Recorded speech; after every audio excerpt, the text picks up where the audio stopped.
de contenidos que vamos a ver el día de hoy. Ahí está, bueno, ya chicos, primero tener en cuenta que la tuberculosis ha sido desde hace mucho tiempo hasta la actualidad una de las enfermedades infecciosas mortales más importantes a nivel mundial. A pesar de que es prevenible, tratable y curable, y hay un montón de medidas que se han tomado, no solamente en nuestro país, sino a nivel mundial, todavía en mortalidad sigue superando al VIH, por ejemplo, ¿no? Entonces, como mencionaba, se han tomado diferentes medidas, directivas, para poder frenar un poco la enfermedad, pero se encuentran diferentes trabas. Por ejemplo, recientemente, debido al COVID-19 y a una limitación a los accesos, al acceso a los servicios de salud, se tuvo una menor cantidad de casos diagnosticados y por lo tanto tratados a lo largo de esos años, ¿no? Hablamos del 2020-2021. Entonces eso también ha interrumpido las diferentes medidas que se han venido dando a lo largo de los años. Entonces, algo importante a recalcar, me pareció que la tasa de mortalidad por tuberculosis es más o menos el 50%, es bastante. Y al ser una enfermedad que tiene tratamiento, si es que se pudiera cumplir los objetivos de tratamiento tal como los tenemos ahora, se podría lograr que el 85% de los pacientes puedan curarse. Sin embargo, vemos que la realidad es muy diferente. Para definirla, la tuberculosis es una enfermedad infectocontagiosa, granulomatosa, esa es su característica patológica, crónica, producida por una bacteria, que es el Mycobacterium tuberculosis, o también conocido como bacilo de Koch. Esta se va a localizar principalmente en el pulmón, pero también puede afectar a otros órganos, como el sistema nervioso central, el aparato digestivo, aparato genitourinario, en mama, en ganglios, en cualquier lugar en donde se pueda asentar y reproducir el Mycobacterium puede producir enfermedad. Por eso también le dicen que es una de las grandes simuladoras, ¿no? Y al menos en nuestro país, cuando no saben qué tiene el paciente, siempre les piden considerar que puede ser una infección por tuberculosis. Como algunas características generales del microorganismo en sí, tenemos que es una bacteria de morfología bacilo, que va a tener una forma recta o ligeramente curva, como pueden apreciar en la figura de arriba. Va a ser delgada, pueden ver las dimensiones, de 2 a 5 micras por 0.2 a 0.7 micras. Su característica principal va a ser su ácido alcohol resistencia. Esto es que cuando es teñida no se va a poder decolorar con ácidos o alcoholes, ¿ya? Otra característica importante es que no se va a teñir con Gram. Si es que han hecho temas de microbiología, el Gram es la tinción más frecuente en el laboratorio cuando ustedes mandan una prueba a analizar o una muestra a analizar. Con el Gram esta bacteria no se va a teñir. Asimismo es inmóvil, no forma esporas y va a tener un crecimiento lento. ¿A qué me refiero con crecimiento lento? Que va a tener, digamos, alguna significancia, recién va a empezar a formarse en un medio de cultivo después de 7 días. Las bacterias normales, por decirlo, las más frecuentes, por ejemplo una Col y una Klebsiella, están creciendo al segundo o tercer día. Con el Mycobacterium no va a ser así y requiere de medios más exigentes y enriquecidos para poder crecer. ¿Ok? Ahí tenemos algunos ejemplos de medios en los cuales crece el Mycobacterium. En un momento lo vamos a ver en la parte del cultivo en sí. Tienen como características ser aerobios estrictos, por eso también su localización más frecuente es pulmón. El tiempo de duplicación de 15 a 18 horas, casi un día, por esto su característica de crecimiento lento. Tiene que ser incubado, o sea que estos medios en donde se siembra tienen que permanecer a 37 grados y cuando hay crecimiento se pueden observar así las colonias, ¿no? Rugosas en coliflor, entre cremas y amarillentas y secas. Esto es lo que se ve cuando hay crecimiento, cuando el cultivo es positivo. Muy bien, otras de las características que tiene esta bacteria las confiere su pared celular. La pared celular va a tener una segunda membrana, una membrana externa que le va a conferir algunas propiedades. Por ejemplo, tiene este complejo MAGP, de acá vienen las siglas, peptidolicano, arabino, galactano y ácidos micólicos, que van a ser ácidos grasos de cadena larga que le van a conferir la impermeabilidad a los antibióticos. Esto es algo importante porque si ustedes han revisado los esquemas de tratamiento para tuberculosis, no basta con uno o con dos antibióticos para dar tratamiento.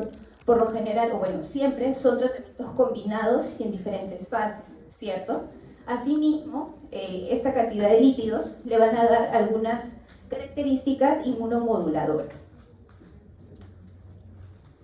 También el dimicolato de trealosa, que es otro componente de la membrana, le va a dar esta propiedad de factor de cordón.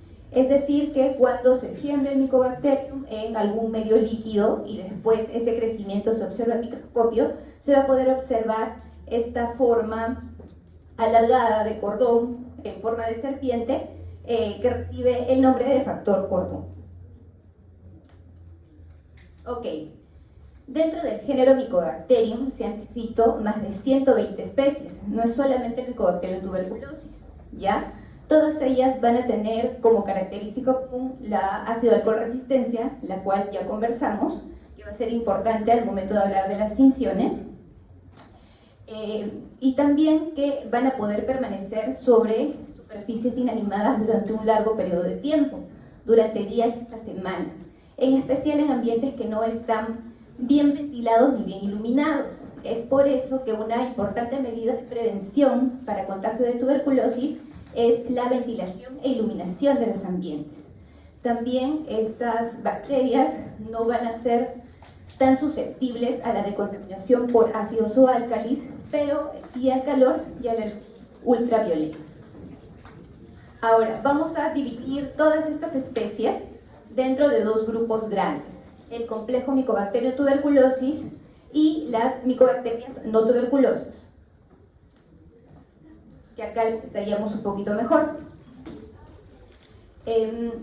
La característica principal de las especies dentro del complejo Mycobacterium tuberculosis es que si logro el aislamiento de cualquiera de ellas en una muestra clínica, me va a dar el origen de la enfermedad, ¿ok? Entre ellas van a presentar más del 95% de homología en su ADN, o sea que en común en su ADN tiene más del 95%, y encontramos estas especies acá.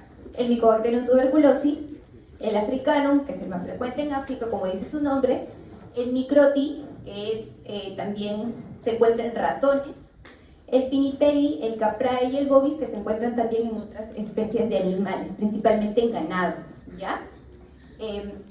Entonces, como les decía, lo importante con respecto a este complejo es que son los que van a causar enfermedad en el ser humano, a diferencia de las no tuberculosas, ¿ok? Estas también reciben el nombre de micobacterias ambientales, suelen estar libres en el ambiente, pueden estar en el agua, en la tierra, en la naturaleza en general, y por lo general no son patógenas, ¿ok? Son un gran número de micobacterias no tuberculosas, como pudieron ver en la tabla anterior. Es frecuente también que se puedan aislar nuevas especies, se describen y se van descubriendo nuevas especies. Como les decía, si es que yo tengo una muestra de un paciente y aíslo una micobacteria no tuberculosa, tengo que tener cuidado para establecer que esta bacteria ha dado enfermedad, porque podría tratarse también de algún contaminante o algún hallazgo incidental, ¿ok? Algunos ejemplos de especies de micobacterias no tuberculosas: tenemos el avium, que se encuentra en fuentes ambientales, es decir, la tierra, en plantas, en el agua. tiene una baja patogenicidad, pero por ejemplo cobró importancia en Estados Unidos, más o menos en la década de los 80, cuando se dio la aparición de los primeros casos de SIDA. Fue la causa más frecuente de infección por micobacterias en ese brote, ¿ok? Tiene una morfología de cocobacilo y forma colonias heterogéneas en el crecimiento del cultivo. Otra especie es el Kansasi, que causa un cuadro clínico similar a la tuberculosis. Si yo tengo un paciente con cuadro respiratorio y en su muestra logro aislar el Kansasi, la recomendación es repetir el aislamiento para yo poder atribuirle que él es el causante de la enfermedad. Con solo un aislamiento no bastaría. Y finalmente el Gordonae, que también es frecuente, no suele tener significancia clínica y hasta el día de hoy solamente se han descrito 20 casos a los cuales se les ha podido atribuir la enfermedad a esta micobacteria. Muy bien, en el caso de la epidemiología, en el mundo, estos son datos de la OMS, la tuberculosis es la segunda enfermedad infecciosa solamente superada en muertes por el COVID y, como les mencioné al inicio, sigue superando al SIDA. En el año 2022, estas son cifras del año 2022, 10.6 millones de personas a nivel mundial tuvieron tuberculosis, de las cuales fallecieron 1.3 millones de personas, de las que 167.000 tenían coinfección con VIH, al ser este grupo poblacional susceptible a la infección por tuberculosis. Asimismo, algo importante es que solo 2 de cada 5 personas que tenían drogoresistencia pudieron tener acceso a tratamiento, existiendo ya tratamientos bien establecidos y esquemas bien establecidos, no solamente en nuestro país, sino a nivel mundial también. En nuestro país, datos del Centro Nacional de Epidemiología, entre el 2018 y 2022 se reportaron 151.329 casos de TB de toda localización. Aquí un poco lo que les comentaba del COVID. En 2021 bajó la detección de casos, no porque haya disminuido la tuberculosis en el país, sino que las cosas cerraron, los centros de salud cerraron, había menos personal de salud y no se podía seguir haciendo campañas activas en búsqueda de casos. Por lo que en 2022 se presentó un incremento de la tasa de morbilidad de 6.72, pero solo porque en 2021 no se detectó tanto. Algunos datos que también nos van a dar idea de qué población es más susceptible. No funciona. Ya, bueno. 82.4 de los casos son de localización pulmonar. Como ya habíamos visto, son gérmenes aeróbicos, entonces le va a gustar el lugar en donde hay más aire, más oxígeno, ¿ok? En la mayoría varones, en su mayoría adultos, el 80% de los casos en personas de 15 a 59 años. Y el grupo etario de 20 a 29 años es el que ha tenido más incidencia de la enfermedad, ¿ok? Que es precisamente la edad más o menos de ustedes. Entonces tienen que tener cuidado, en especial porque ustedes son personal de salud. Entre 2018 y 2022 también se reportaron 1.817 casos de tuberculosis con resistencia a rifampicina y 7.550 de TB-MDR. Es importante que cuando hacen la captación de un paciente le permitan acceder a que su muestra tenga un perfil de sensibilidad completo, no solamente captarlo y perderlo, sino que pueda tener la prueba completa para poder determinar el diagnóstico o el tratamiento hasta el final y se pueda curar, que es la idea. Algunos datos en nuestro país, como les decía, por pandemia 2020-2021 bajó, ya estamos recuperando más o menos la cantidad de casos detectados que se tenían antes de la pandemia. En el 2022 de 91.12 detecciones por 100.000 habitantes. Y aquí, para que lo vean en sus casas, más o menos cuáles son las regiones que presentan más casos de tuberculosis. Si van a hacer la especialidad en el Perú, alguno va a hacer serums y por tanto, cuando vean a qué región se van a ir, van a ver también la cantidad de casos que van a tener que atender ustedes y que van a tener que captar ustedes. Entonces, a la cabeza tenemos a Ucayali, a Madre de Dios, a Ica, a Lima, por supuesto, y a Tacna también por ahí, ¿ya? Patogenia. En cuanto a la patogenia, lo que se requiere primero es el ingreso del Mycobacterium tuberculosis al pulmón de la persona. ¿Y esto cómo se da? En contacto con una persona bacilífera, es decir, una persona que esté expulsando las micobacterias, en este caso de una muestra respiratoria, por saliva, por estornudo o por tos. El Mycobacterium va a salir a través de aerosoles o de gotitas, microgotitas, que si yo le hablo cerca a la persona o estoy en un espacio cerrado, esas gotitas, esos aerosoles, van a ser inhaladas por la persona sana. Así la micobacteria va a llegar al alveolo.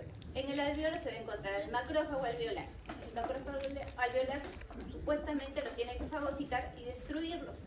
Pero la micobacteria, por un péptido que se llama SAT6, lo que va a hacer es impedir que se forme el complejo fagosoma-lisosoma, va a impedir que se destruya la micobacteria y aún peor todavía, va a hacer que la micobacteria se reproduzca al interior del macrófago.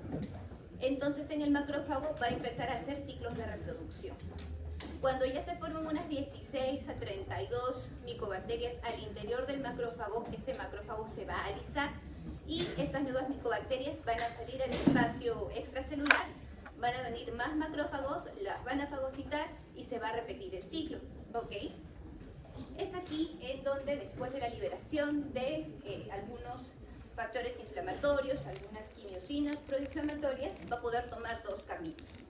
El primero es este de acá, que es que la lesión se va a autolimitar, ¿ok? Se va a producir una autolimitación de la lesión y finalmente se va a encapsular y no se va a producir una enfermedad activa. La otra se da cuando hay respuesta del tipo TH17 y en lugar de autolimitarse lo que va a hacer es captar más polimorfonucleares.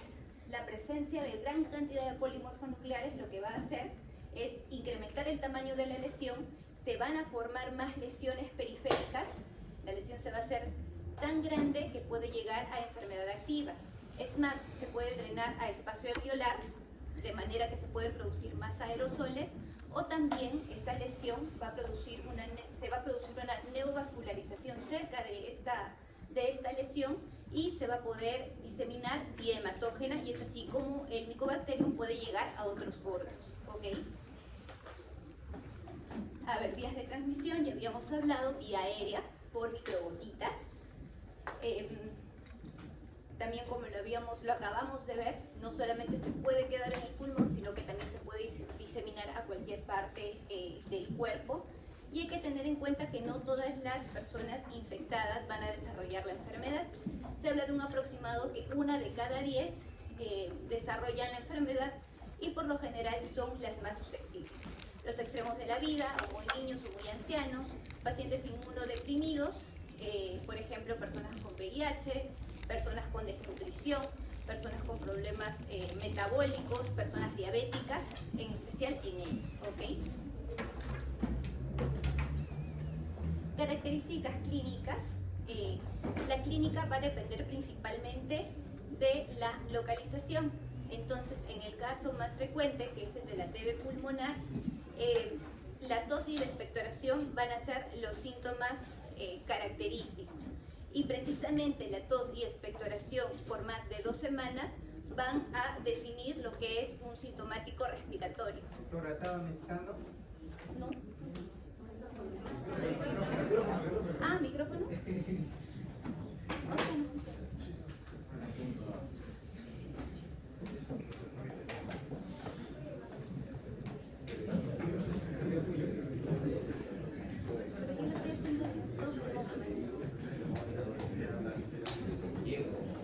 Ya, está bien. Entonces hablamos de los sintomáticos respiratorios, ¿ok?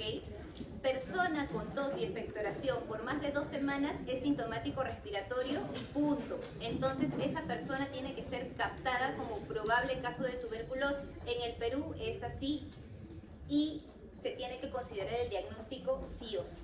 ¿Se puede acompañar de otras manifestaciones clínicas en el caso de TB pulmonar? Claro que sí, como por ejemplo fiebre, pérdida de peso, sudoración nocturna, cansancio, pérdida de apetito, entre otras, ¿ok? Pero lo principal, tos y expectoración más de 15 días.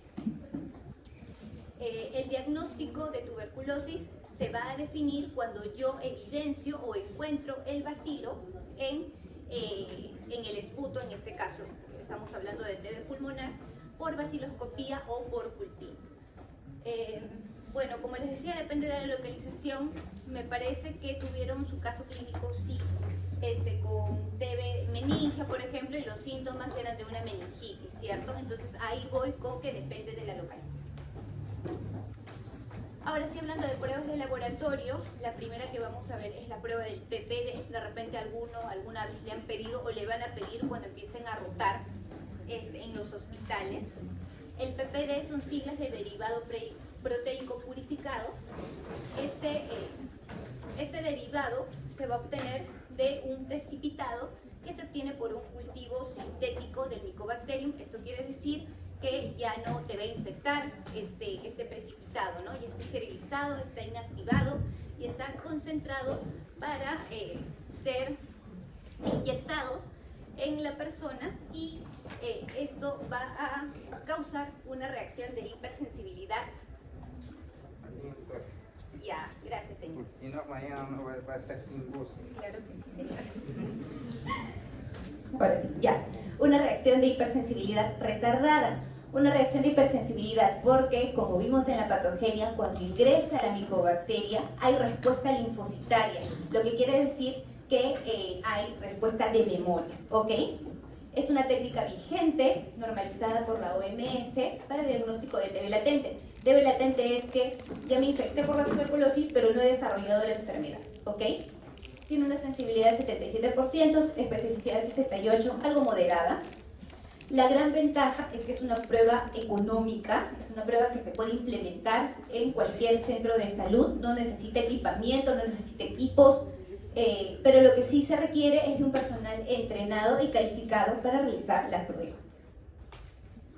Indicado en pacientes pediátricos principalmente, pacientes pediátricos que tengan sospecha de TB o pacientes pediátricos que hayan tenido contacto con enfermos bacilíferos, es decir, que estén botando los micobacterias por ahí. También en pacientes inmunodeprimidos, como VIH, personas a trasplantar o personas que van a recibir tratamientos con biológicos. Del PPD, la técnica más utilizada o la utilizada en nuestro país es la técnica de Mantoux, ¿ya? O la prueba de tuberculina. Se llama prueba de tuberculina porque va a consistir en la inyección intradérmica con una aguja de tuberculina o calibre 27, esta de acá delgadita, en la cara anterior del antebrazo, ya en una zona limpia, que no tenga lesiones ni nada. Lo que se va a inyectar es 0.1 mililitros de 2 unidades de este tipo de tuberculina, de este precipitado, ¿ok? La desventaja de esta prueba es que se hace en dos momentos. Primero, cuando les hace la inyección la enfermera y tienen que regresar a los 2 días o a las 48 horas a hacerse la lectura de lo que ha salido, ¿ya? ¿Qué es lo que se lee? Es el diámetro transversal de la induración según el eje longitudinal del trazo, o sea, lo que ven ahí, así, para acá, ¿ya? El resultado se expresa en milímetros y lo que se va a medir es si se forma un abón o induración, solamente la ronchita. Si se forma rojo alrededor o no se formó abón y solamente quedó rojito, eso no se mide, solamente se mide la ronchita que se forma, ¿ya?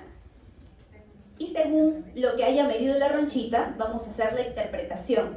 La interpretación va a depender del paciente al cual yo le estoy mandando la prueba. No quiero leer todo, pero lo haré. Ya, más de 5.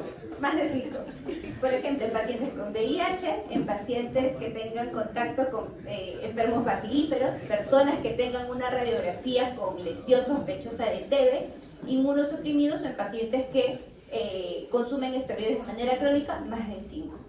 Más de 10 en pacientes con zonas de alta prevalencia, como por ejemplo los departamentos estos que hemos visto que tienen una alta incidencia de la enfermedad, trabajadoras de la salud, por ejemplo ustedes y yo también, en poblaciones cerradas como por ejemplo en las cárceles, pacientes drogadictos, en pacientes que tengan insuficiencia renal, en pacientes diabéticos, en pacientes con alguna enfermedad neoplásica y en niños y adultos con exposición a enfermos con tuberculosis pulmonar activa y en pacientes sin ningún otro factor de riesgo más de 15. Esto tampoco lo quiero leer, lo leen ustedes por favor con mucho detenimiento en su casa, pero lo que sí quiero que tengan claro es la definición de falso positivo y falso negativo, ¿ya?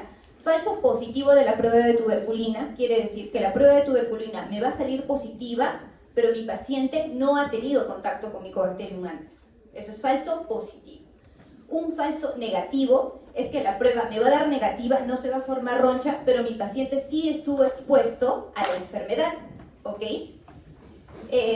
A resaltar sobre todo, una limitación de la prueba de tuberculina es en individuos, o puede causar un falso positivo, en individuos que hayan sido vacunados con la vacuna de la BCG.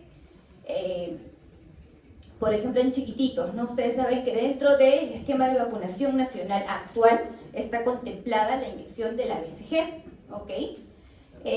Y bueno, factores a resaltar entre los falsos negativos en relación al paciente, por ejemplo, pacientes que estén con una infección concomitante activa, ya sea vírica, bacteriana o fúngica, en pacientes que tengan alguna enfermedad de los órganos linfoides, pacientes que tengan algún tipo de leucemia o linfoma, y también en pacientes recién nacidos o en pacientes muy ancianos. También se dan falsos negativos y eso está relacionado con laboratorio. Si es que no hay un buen almacenamiento, una buena inoculación de la inyección, o también si tengo un lector, mi enfermera, porque el que hace la prueba de tuberculina es enfermería, que no tiene mucha experiencia o que no sabe hacer bien la medición, ¿ok? Ya. Este es otro tipo de pruebas que detectan más o menos lo mismo que la PPD, que son las pruebas de IGRA, ¿ya? Los ensayos de liberación de interferón gamma. A diferencia del PPD, estas son pruebas en sangre. Me va a servir para lo mismo, me va a servir para poder hacer o determinar si ha habido infección por Mycobacterium tuberculosis. Al ser en sangre es mucho más sencilla su medición. Lo que ellos van a detectar es el interferón gamma producido por los linfocitos TCD4 que han sido sensibilizados al momento de la infección por Mycobacterium tuberculosis. Hay dos pruebas actualmente disponibles y aceptadas que son la QuantiFERON y el T-Spot. Como pueden ver, la especificidad es mucho mayor que con el PPD, llega hasta un 99%. Y bueno, acá lo que les decía, ¿no? Importantes en el diagnóstico de tuberculosis latente y predicción de progresión en contactos. O sea que si yo trabajo en neumología y he estado expuesta a mi paciente con tuberculosis pulmonar y yo no sé si me he infectado o no, me pueden hacer controles periódicos con esta prueba para saber si efectivamente llegué a infectarme o no sé, o no llegó a hacer eco la infección en mí. Aquí están las dos pruebitas. Diferencias entre ellas, principalmente lo que miden. El QuantiFERON mide la cantidad de interferón gamma, el T-Spot, el número de células que producen este interferón gamma, también los resultados, cómo nos pueden expresar, ¿no? Positivo, negativo determinado, el otro positivo, negativo, dudoso e inválido. El detalle con estas pruebas, y voy a empezar por las desventajas, es que son costosas, ¿ya? En el país la deben tener alguna que otra clínica. Hospital que yo sepa no tiene ahorita QuantiFERON, porque son equipos costosos. Los tubos que se utilizan como 4 o 5 tubos para hacerse la prueba. Entonces, en un país que tiene el presupuesto que nosotros manejamos, no es factible poder implementarlo en todos los servicios de salud, ¿ya? Otra desventaja que tiene es que, como toda prueba de sangre, si se hace una mala recolección de la muestra, también me va a salir mal mi resultado. Y no hay datos concretos sobre la progresión a tuberculosis activa. Como les decía, ¿no? Si tengo este paciente que yo no sé si se infectó o no, no es que voy a llegar a tal cantidad en el IGRA y voy a saber qué va a pasar a tuberculosis activa. No hay datos sobre eso hasta el momento. Ventajas, ya vimos la especificidad altísima que tiene, que solamente voy a hacer la prueba en un momento, no es como el PPD que tengo que hacer regresar a mi paciente a los 2 días, a veces no regresan. No tiene ninguna interferencia con la vacunación, a diferencia del PPD que vimos que sí tenía interferencia con la vacuna del BCG. Se puede hacer tamizajes seriados en una misma persona y ya se puede utilizar en niños mayores de 2 años. Bien, algo ya de nuestra realidad. ¿Cómo se hace el diagnóstico de la tuberculosis en el país? Según la norma técnica peruana del año 2023, es del año pasado, mi diagnóstico va a ser por baciloscopía directa de muestra en esputo para tuberculosis pulmonar, ¿ok? La baciloscopía quiere decir que yo voy a agarrar mi muestra de esputo y la voy a observar en el microscopio y la voy a observar después de hacerle una tinción. La tinción de elección es la de Sil-Nielsen, cuyo colorante es la fucsina fenicada al 0.3% y así rojitos se van a poder observar las micobacterias al microscopio. Hay otra técnica de tinción que es la uramina O. Las micobacterias van a ser estos fluorescentes de acá. La uramina O es un poco más costosa porque requiere de un microscopio de fluorescencia y está más recomendada en laboratorios que tienen un montón de láminas por realizar día a día, ¿ya? Pero lo que se realiza de manera rutinaria es la tinción de Sil-Nielsen. En cuanto al tipo de muestra, puede ser cualquier muestra de la cual ustedes tengan la sospecha que tiene la enfermedad. Esputo principalmente puede ser orina, cualquier líquido biológico del cuerpo humano, puede ser biopsias, puede ser en pus, en lo que ustedes deseen se puede hacer una baciloscopía, pero tiene que ser una buena muestra. ¿Y qué es una buena muestra? Que tiene que haber una buena cantidad, tiene que estar bien obtenida, bien conservada y bien transportada al laboratorio. Ahora, si hablamos de las muestras de esputo, como les decía, si ustedes están frente a un paciente sintomático respiratorio, están en una campaña en su centro de salud y por ahí les chismean que el vecino tal está que tose como 3 semanas, tiene tos, tiene fiebre y ha bajado de peso un montón, ya es un sintomático respiratorio. Lo que tienen que hacer es captarlo. Es decir, ya tienen que plantear con un sospechoso de tuberculosis y en ese momento se le pide una muestra de esputo. Y lo ideal es que al día siguiente, por la mañana, se recolecte su segunda muestra. Tienen que ser 2 muestras de esputo por cada sintomático respiratorio por norma técnica. Si yo sospecho que mi paciente no va a regresar al centro o al día siguiente se va a perder, no sé, se va a trabajar lejos, se va a la ciudad, tiene su negocio, 1000 cosas, yo podría pedirle las 2 muestras en el momento, con unos 15 minutos de diferencia. Pero siempre tienen que ser 2 muestras por paciente. ¿En dónde la tengo que colectar? Los frasquitos que te dé el MINSA, ¿no? Que son unos envases así, de boca ancha, con un diámetro de 5 centímetros. Esto es para que el paciente pueda obtener su muestra de esputo y colocarla dentro del frasco sin que se esté derramando, sin que se esté manchando, con una capacidad de 30 a 50 mililitros, con tapa rosca, de cierre hermético para que no se derrame la muestra por los costados y de material plástico transparente que sea desechable, no es reutilizable, no van a lavar ese frasco porque obviamente se va a contaminar. La buena obtención de la muestra, lo que le tienen que indicar al paciente es que es una muestra que proviene del árbol bronquial después del esfuerzo de tos. Obviamente al paciente no le van a decir así porque no les va a entender nada, ¿no? Pero ya entienden que tiene que tener tos y cuando siente la movilización del esputo, de la flema, es lo que ellos tienen que obtener en su frasquito. No menos de 3 ni más de 5 mililitros. Aquí están algunas fotitos de cómo salen los esputos de pacientes con tuberculosis, muestras mucosas, mucopurulentas, sanguinolentas, recordando que los pacientes también pueden presentar hemoptisis como un signo de tuberculosis y por norma técnica también podemos hacer vaciloscopía a muestras de saliva. Si en caso de mi paciente no le sale esputo por ningún motivo, le podemos también examinar saliva. Informe de resultados, es importante que también ustedes lo sepan porque ustedes como médicos tratantes van a recibir esto y tienen que saber qué significa o cuántos bacilos tiene su paciente por campo, ¿no? O sea, la cantidad que hay. Podemos tener desde no se observan bacilos ácidos alcohol resistentes hasta positivo 3 cruces. Entonces, si el analista, el microscopista, busca en 100 campos y no encuentra nada, no se observan bacilos. Si es que en 100 campos encuentra de 1 a 9 nada más, va a poner positivo. ¿Y cuánto se encontrará en 100 campos?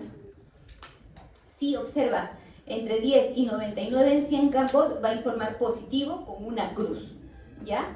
Si es que encuentra de 1 a 10 en 50 campos observados, positivo 2 cruces, y finalmente se observa más de 10 bar por campo. En 20 campos observados, positivo 3 cruces. Esto es bastante, chicos, ya que tiene una alta carga bacilífera. Para eso les va a servir. Similar a la uramina O, ya no lo voy a leer. Pruebas moleculares, que en realidad es lo que ahorita se está empleando más, y hay más acceso también porque se ha descentralizado bastante. Antes solamente lo hacía el INS, ahora ya hay en casi todos los hospitales. Son pruebas moleculares rápidas y son equipos totalmente automatizados. Nos van a servir para hacer un diagnóstico inicial en complemento, más que en reemplazo, diría yo, en complemento de las técnicas convencionales, ¿no? Como es la vaciloscopía o el cultivo. No sirve como monitoreo en respuesta al tratamiento, porque lo malo de las pruebas moleculares es que detectan bacilos vivos y muertos. Entonces, si yo quiero hacerle un control a mi paciente y le hago una prueba molecular, puede que los bacilos ya no estén viables y estén muertos todavía en el tracto respiratorio, y puedo pensar que sigue todavía la infección, pero no es así. Esto es de la norma técnica y es los grupos poblacionales a los cuales se les indican las pruebas moleculares, principalmente en pacientes vulnerables, como ya lo habíamos comentado, personas con VIH, personas diabéticas, niños menores de 12 años, adultos mayores de 60 años, trabajadores de la salud, trabajadores de centros penitenciarios, las mismas personas privadas de su libertad, o sea, los presos, y otros grupos poblacionales que el MINSA considere en alguna de las intervenciones que vaya a realizar. En todos ellos está indicado la prueba molecular. Aquí tenemos este cuadro bien interesante y nos habla por años de cómo han ido cambiando las indicaciones de la OMS con la introducción de nuevos métodos diagnósticos. Antes del 2007 solamente era la vaciloscopía y el cultivo en medio sólido. En 2007 ya aparece el cultivo en medio líquido, y como pueden ver con el cultivo en medio líquido se reduce el tiempo de respuesta de 30 a 60 días que nos da el cultivo en medio sólido a 4 a 42 días, ¿ya? En el 2008 aparecen los ensayos con sondas, que lo vamos a ver en un momentito, que también nos puede permitir establecer resistencia a rifampicina y isoniazida, importantísimo. En el 2010 hace su aparición el Expert, que ahorita lo vamos a ver, que nos da resultados en menos de 2 horas. Entonces, la prueba, la muestra del equipito, y en menos de 2 horas ya te dice si tiene tuberculosis o no. Es algo muy bueno. Y en el 2016 también los ensayos con sondas en línea ya amplían más su cartera y también ya permite evaluar resistencia a otros antibióticos, ¿no? A fluoroquinolonas y aminoglicosas. El Expert, como les comentaba, su metodología es el PCR en tiempo real, reacción de cadena de polimerasa en tiempo real, y nos va a permitir la detección simultánea de, van a encontrar genes para Mycobacterium tuberculosis, y también va a permitir detectar mutaciones en el gen RPO beta. ¿Qué significa que haya una mutación en el gen RPO beta? Que esa micobacteria es resistente a la rifampicina. Todo esto en menos de 2 horas, ¿ok? ¿Cuál es la ventaja entonces? Que no solamente me va a permitir identificar si el paciente tiene o no la enfermedad, o sea, en menos de 2 horas yo ya veo si le voy a iniciar de una vez su esquema, sino que también me va a ayudar a elegir qué esquema es el que le voy a poner, para sensible o para drogo resistente. Este es el equipito. Este es el cartuchito, puede ser de 4, de 8, de 16, de 32, como uno quiera. Y lo que vas a hacer es, tienes tu muestra de esputo, tu buena muestra de esputo. Esta muestra la vas a mezclar aquí en el cartuchito con el reactivo del equipo.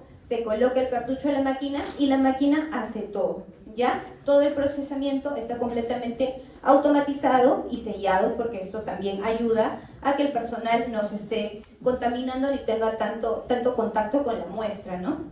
Y tiene un límite de detección bien bajito, o sea que si la muestra tiene 10 unidades formadoras de colonias por mililitro, es una concentración bien bajita, este equipo es capaz de encontrarlo. Ventajas, como tal, resultados rápidos. La última generación de equipos te bota resultados en 80 minutos y se requiere una formación técnica mínima para realizar la prueba, ¿no? Con un técnico de laboratorio o un tecnólogo que haya sido entrenado en cómo manipular el equipo, basta. Ya. ¿Y por qué la resistencia rifampicina y por qué no lo hicieron también para isoniazida y para todo lo demás? La resistencia rifampicina es un importante predictor de si hay también resistencia concomitante isoniazida. Entonces ya me puede ayudar a descartar si es un TBMDR o no. Entonces el diagnóstico rápido de esto me va a permitir iniciar un tratamiento de manera oportuna, ¿no? De manera eficaz. Ahora, importante esto de acá, que yo tenga el expert, que yo tenga el equipo de GenExpert, no va a reemplazar la necesidad de que yo haga un cultivo de mi muestra, ¿ok?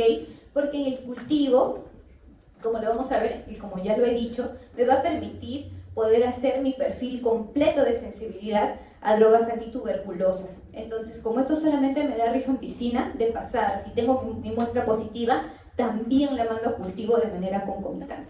Y igual acá yo le estoy dando tratamiento. Las LPA o ensayos con sondas en línea también emplean metodología por PCR, pero estas tienen estas tiras que se llaman DNA strip, que son tiras de nitrocelulosa, en donde van a estar contenidas las regiones moleculares que yo voy a querer hallar. Esto quiere decir que contienen las ondas de las mutaciones en los genes RPO beta para resistencia a rifampicina y mutaciones CAG y de la INA para la isoniazida, como está acá.